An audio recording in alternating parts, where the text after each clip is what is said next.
Hi there, I'm Amy Peterson, founder of The Evil Good, a bilingual community newsletter serving communities in Northwest Iowa and Southwest Minnesota that have significant Spanish-speaking populations.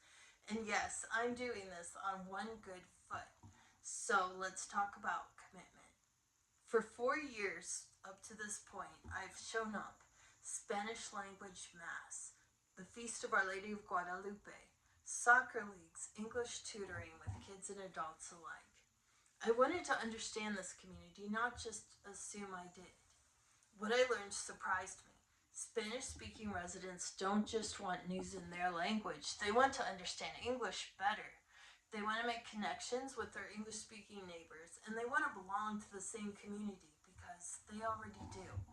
That's not a Spanish language journalism problem, that's a bridge problem. The Evil Good is that bridge. Simultaneous bilingual journalism, the same verified, locally rooted information in both languages at the same time, designed together in community.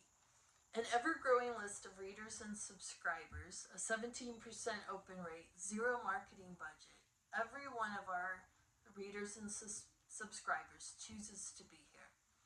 50,000 will build this bridge wider.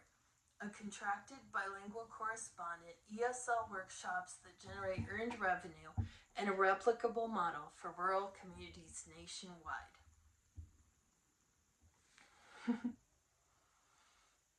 So, rural bilingual journalism isn't a niche. It's the future of local news in a changing America. And Northwest Iowa and Southwest Minnesota are ready to show the country how it's done. Local news is in crisis, but I don't think the crisis is what most people say it is. The real crisis isn't the loss of outlets, though that's alarming. It's the loss of trust. And you can't rebuild trust by just showing up more often with more content. You rebuild it by showing up differently.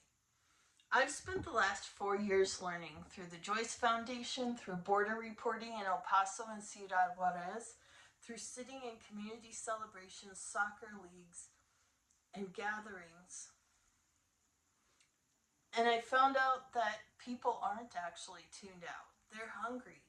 They want to understand the forces shaping their towns. They want to know what's coming and what they can do about it. They want to feel like their community is worth saving. The future of local news isn't a technology problem or even a funding problem. It's a relationship problem.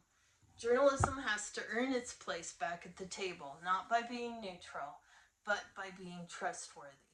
Not by covering division, but by refusing to let division be the whole story.